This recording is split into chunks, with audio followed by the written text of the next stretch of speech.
Good morning. Well, firstly, thank you to Lisa and Anya for that fantastic chat. I think I probably could have listened to that all day, but we don't have to. We're moving on. I'm delighted to introduce you to the next session. My name is Claire Cohen. I'm the Telegraph's women's editor, and I'm welcoming to the virtual stage a woman who has supported women mean business right from the start. In 2019, she was named Chief Executive of the Natwest Group, the first woman to lead one of the UK's big four banks. She's also been named one of Vogue's most inspirational 25 women. Not bad for someone who joined the bank as a graduate in 1992. We're going to hear from her now, but do send in your questions as she's speaking because we'll have time for a Q&A at the end. So without further ado, please welcome to the virtual stage, Alison Rose. Thank you very much, and good morning, everyone. And Claire, thank you very much for the introduction. It's an absolute pleasure to be here today and sharing the stage, or in this case, the screen, with some excellent speakers today. And firstly, I must start by congratulating the Telegraph both on bringing this event together today and for their important Women Mean Business campaign that has helped really drive forward the case for change.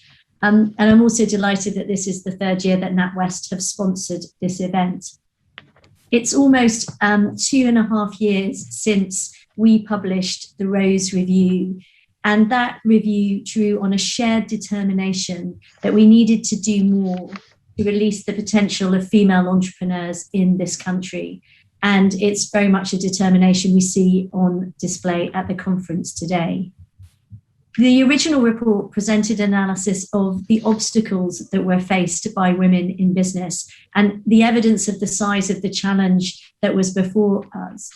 But very much my intention when we did the report was not just to spell out the problem, but also to lay out the actions that we could take to remove some of the barriers that were standing in the way. And what was incredible was it really drove a great coalition around really harnessing people who could do something to help and really focus on the barriers. And I think we've made progress. There is a structure and support for women in business. There is extra funding available and an accountability for investors that did not exist before, a transparency around that horrifying statistic that only 1% of VC funding was actually going to female-led businesses. But if you ask any woman in business today, or I expect anyone involved in today's event, about the inequality between male and female entrepreneurs, no one is going to tell you that the problem has been solved. These problems were never going to be solved by the autumn of 2021, even before the pandemic has transformed our lives and our economy. But a lot has happened in 2.5 years, but there is so much more that we need to do, and the imperative for change remains as urgent as it ever was. So I want to talk a little bit today about what the Rose Review has achieved, but much more about the challenges ahead and why now we need to deliver more work and more change in order to support these amazing entrepreneurs who are creating business, creating jobs, and driving, the economy. COVID has been transformational in so many ways, and there's hardly an aspect of our lives that it hasn't touched. So it is inevitable that it has had an impact on women in business, but it is a disproportionate impact. Globally, the International Labour Organization reports that women were more likely than men to see their work directly affected as industries like hospitality, sales, and food were shut down. In many families, the lockdown burden of trying to be a professional, a support teacher, and a parent was shared between partners. But for some women, it meant a greater impact on their work. And the impact of caring responsibilities on women's ability to create and run businesses was a key feature of our original review. And in the wake of the pandemic, the question of how to support women combining caring and business remains a very pressing issue. Many of us were touched by the profound concerns of the pandemic, but one way or another, and I think this is testament to the entrepreneurial nature, we have all adapted to cope. And in adapting, there have been some positives. For many, working from home was hard, but there were also advantages. A new and better balance between work and the rest of our lives, Thousands swapped commutes by rail or road for local runs and new health routines, and many have held on to that flexibility. And it certainly busted a few myths around what is the norm or the accepted way of working. For me, our industry was more flexible too. The need for family-friendly products became more urgent. Capital repayment holidays, fee waivers, bounce-back loans played a vital role in keeping companies going. And in the world of small business and entrepreneurship, we saw something very different as well. After an initial drop in the creation of new businesses, 2020 has become a record-breaking year. More than 770,000 companies were established during the peak of the pandemic. Across the UK, thousands of people saw gaps in the market or unmet needs or decided to do something different to address that or change their working patterns. Now, we know not all of these opportunities represented fresh opportunities. Some people were simply confronting redundancy or furlough, but those figures are very significant. We now have to understand what has happened here, and this will mean examining the data closely to establish where it leaves female entrepreneurs and also asking ourselves the right questions, such as what can we do to support a new generation of businesses and existing firms that have revolutionized the ways of working. And there is an urgent need for those answers and a continuing need for action. I won't subject you to a huge range of statistics, but consider this single figure. If the UK achieved the same average share of women entrepreneurs as the best of its peers, it would add over £200 billion to the economy. I know you'll be hearing later today from Libby Mowbray this afternoon, and I'm sure she'll cover this ground in much more detail after lunch. But just consider for a moment the lost opportunity that £200 billion represents. The loss would be lost entrepreneurs and jobs, lost value for clients and customers that we would create, but most importantly also the lost fuel for our economic recovery. That untapped potential for enterprise, jobs and growth is what has driven the Rose Review from the start. And as we emerge from the pandemic and from a pandemic economy, making the most of it is more important than ever. And I am, as many of you may have heard me speak before, impatient to do more. But pleasingly, I know I'm not alone in that. One of the remarkable things that the Rose Review achieved was an alliance across the financial services industry between the banks who compete with one another day to day, the venture capital firms, private equity and angel investors all coming together to say that they wanted to do more, but actually do that. And it has led to some solid results, which are pleasing progress. The Investing in Women Code, which was established, now has more than 100 organisations who've signed up to it, committing themselves to provide data to the government about their support for female-led businesses. And that transparency and focus is really then driving action of how you can improve position. It really highlights where you can go for capital and funding and financing and tracking progress so that we can hold each other to account to deliver the change that we need to. Also importantly, it is a pledge to improve the potential for female entrepreneurs and to appoint senior leaders for equality. And we should be clear about the impact of this because these 100 companies control billions of pounds of capital. They employ many hundreds of decision makers who decide which enterprises get funded and which do not. And all of them have chosen voluntarily to be more open about the contribution they make.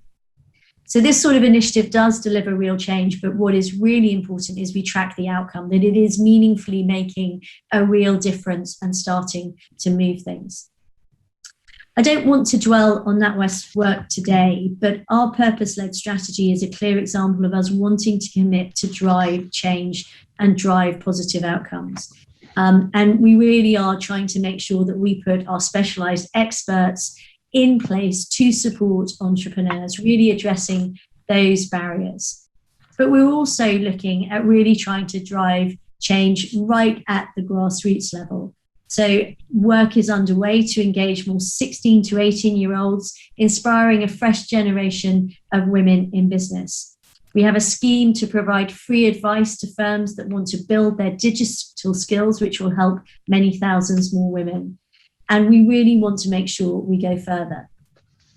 Increasingly as well, over the coming weeks, the coalition that created the original review is going to take stock of the work that has been done to date and ask what more we can do and where we need to accelerate and have that fresh impetus to really drive change, and particularly in a post-pandemic environment. We'll listen to the women who've created new companies and those who are running long-standing firms. We'll listen to investors and decision makers and provide that challenge of where we still need to go further and faster. Some of this work will be done in individual firms, but also across the collective. And we know that demand is there. As I've always said, in the hypothesis of the Rose Review, female entrepreneurship needs to have access to the right support because the potential is there. A good example of that is we committed a £1 billion fund of financing for female entrepreneurs in 2020. It was drawn down within about 7 months. And so we doubled it. So there is now a 2 billion dedicated, so another billion in 2021. So we will continue to drive and advocate. And the review was never a single report. Nobody believed it would achieve change entirely, but it would provide the impetus to motivate for change and real commitment. So I think now is the right time to take stock and say what more we can do. And the world has changed rapidly. There has been continued acceleration of different trends, and we need to make sure female entrepreneurship stays at the forefront of decision making and focus of support as we build economic recovery. What I'm encouraged by, though, is something I said at the outset. It is really the job of people who can help to really roll up their sleeves and help, to really work on removing the barriers that stand in the way of unlocking all of that potential that female entrepreneurs have. And it is just too hard to get access to the right support. And what is really important is this is not a competitive sport.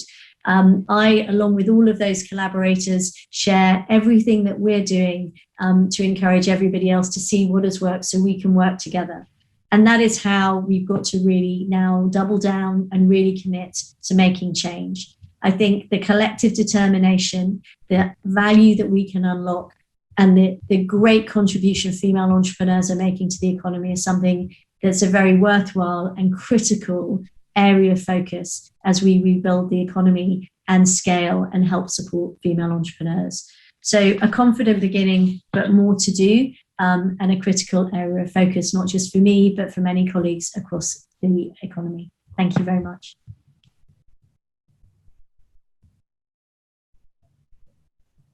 Alison, thank you so much for that. That was just brilliant insight. I've got a few questions for you. I'm going to start actually with a pick up on something that you just said yourself. I wonder how long it is, you think, before we can stop using the phrase female or women entrepreneurs?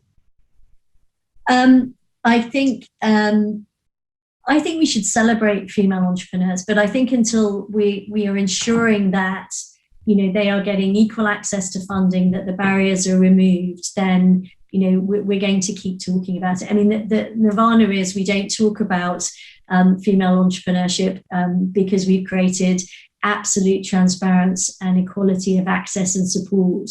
But until that happens, we should keep talking about it and keep agitating. And I think particularly the reason I'm very keen to do that sort of second review of where we are is it's critical, particularly in a crisis, in a post-pandemic recovery, that the particular barriers that female entrepreneurs face don't fall off the radar, so that we don't have an economic recovery that sort of forgets addressing those differences. So I'd love to say we'd stop talking about it. I'm not going to stop talking about it until it's done, and we're far from being done.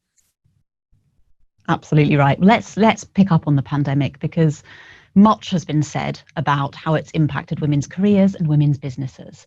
And in fact, the UN said at the end of last year that they felt 25 years of progress on gender equality had been reversed.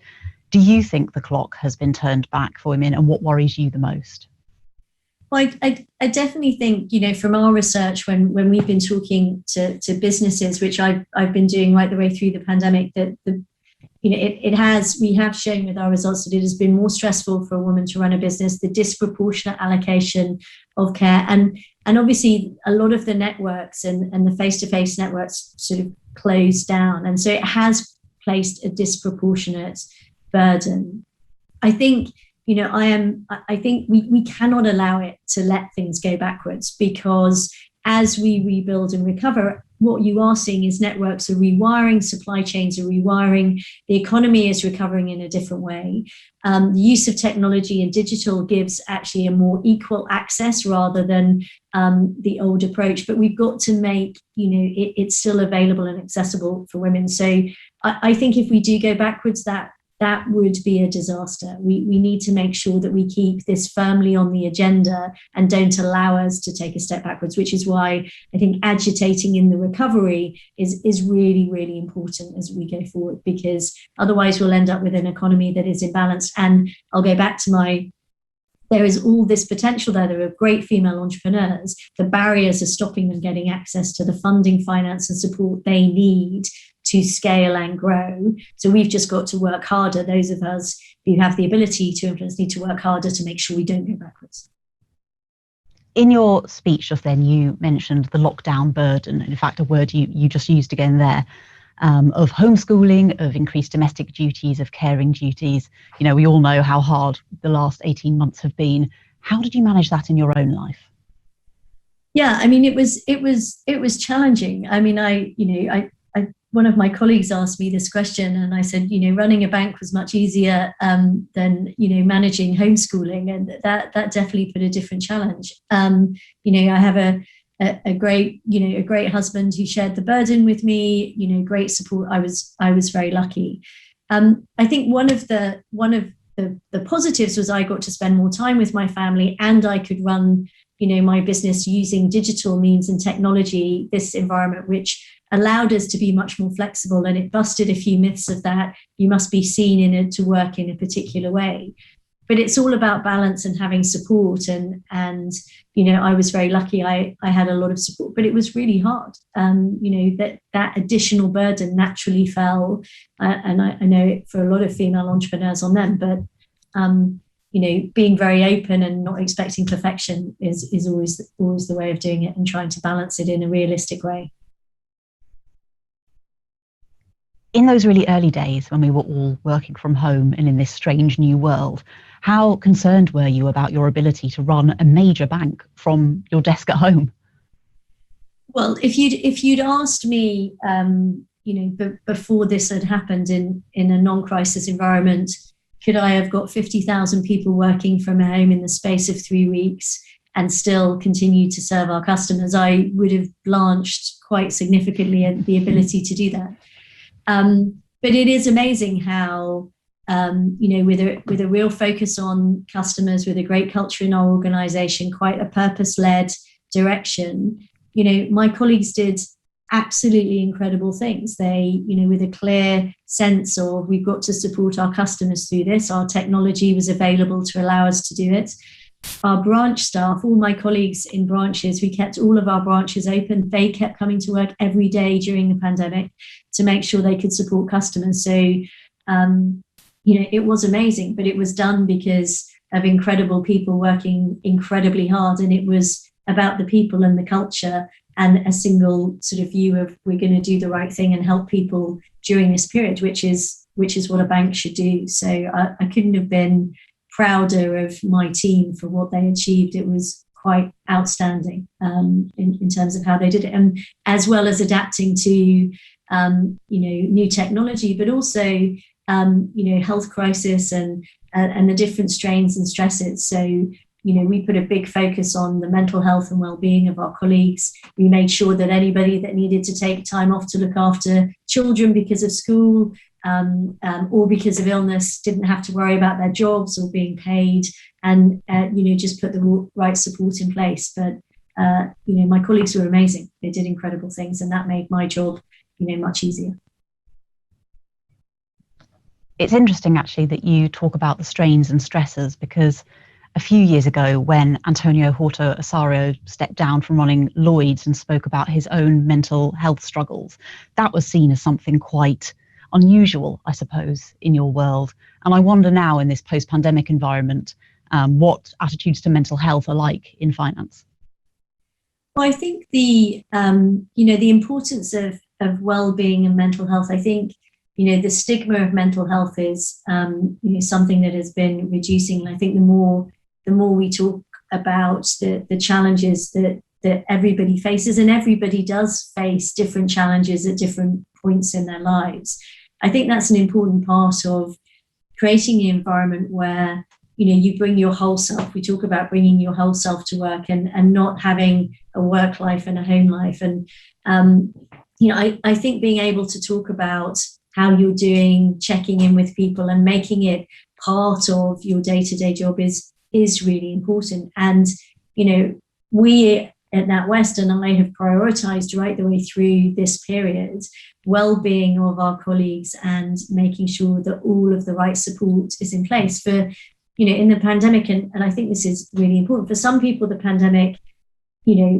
allowed them to spend more time with their families and their friends, and it created an environment that was really positive. For others, it was hugely isolating and very difficult. And I think being able to talk about that and recognize that everybody has a different experience is critical. And I think that's true in a non-pandemic world as well. We all live very full and different lives, and understanding what someone's going through is a really important part of being, from my perspective, a leader of a business and an employer and a human being. I think it's critical we do that. So mental health and well-being is something that we really need to make sure we're having good conversations about all the time.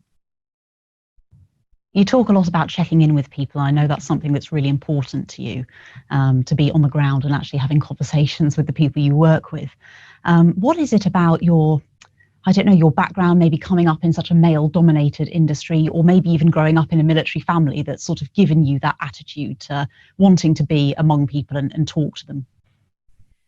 Well, I think at the end of the day, whatever role you're in, you are. It's all about the team, and it's all about the people. And I suppose from my perspective of being in a very male-dominated environment, certainly when I started, there were not a lot of women around, and I think that commitment that you have to be yourself, and what you bring to a job is all of you. And if we all try to conform to one stereotype, you're not getting the best out of everyone.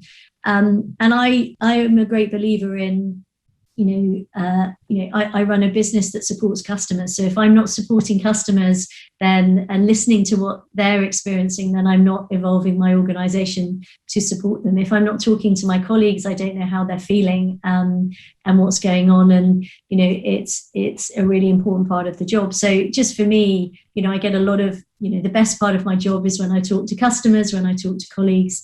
And I think getting the best out of people is by sitting down and talking to them and understanding where they're coming from. And, everybody's different, and I want lots of different people from lots of different backgrounds. As a leader of a big business, the thing that you really care about is your most valuable asset is your people, and the thing you really don't want to have is groupthink. So creating real diversity and real conversations helps you understand what's really going on. So I just think that's a natural way of doing business.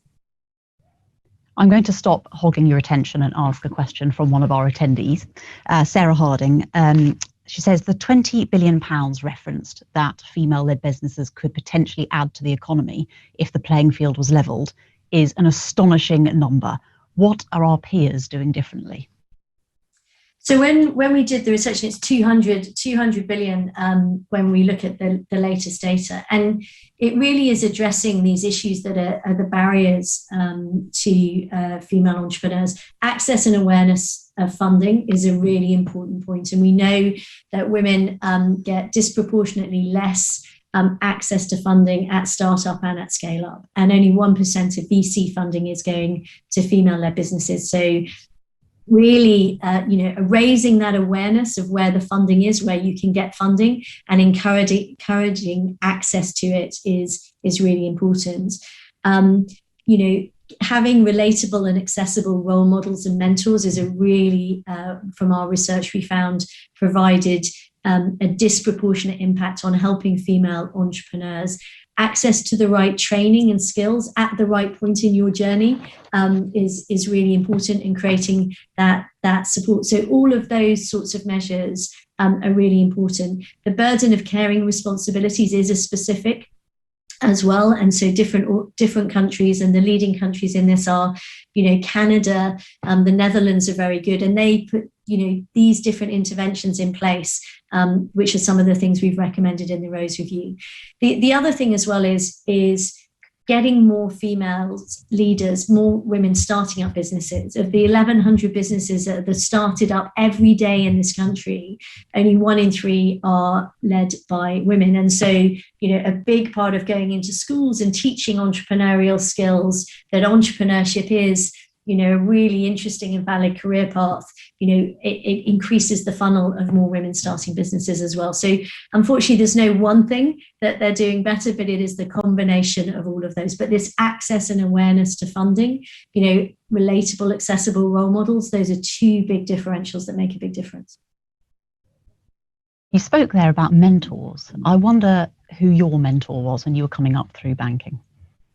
Oh, I had a mixture of mentors that I had, combinations of, and it continually evolves, and I have different ones for different points. But early on in my career, it was someone who sadly is no longer with us, but was an ex-client of mine who became a mentor, and that became very informal. As I moved to more senior levels, I would have certain bosses, and then family members who would mentor me. And so I'm very lucky. I always have a good group of mentors around me, and I think having that sounding board is such an important thing, to really have that sense check of how would you do it differently, what would you think, or that pressure valve to go, am I going crazy about this or that? So I'm a big advocate of mentors, and certainly for female entrepreneurs, that accessible and relatable is really important. So I've had different mentors right the way through my career. So you spoke in your speech about the Rose Review and next steps, and that the coalition working on that is going to take stock over the coming weeks. So we've had the review, we've got the Investing in Women Code. You spoke about action as well. I mean, if you could take one action to really progress things on this in 2022, what would that be? Well, I mean, I think that the big action that we still need to unlock is really getting that capital to female-led businesses at the right point in their investment cycle. I still see too many female-led businesses not having that visibility of where they can get the right type of financing at the right point in their journey, and too often it is borrowing money from family or putting it on credit cards rather than accessing that angel investment in the early part or equity. So for me, continuing to drive on that to really unlock more funds flow into, and particularly VC and capital money into female-led businesses, is the area I really want to make sure we continue to support. Alison, thank you so much. I could ask you a million more questions, but I know we've got about 30 seconds left. So thank you so much for taking the time to talk to us and to join us today. Everyone else, don't go anywhere at home. You've got a few minutes probably to have a wee, make a tea, and then the masterclasses are about to start. See you there.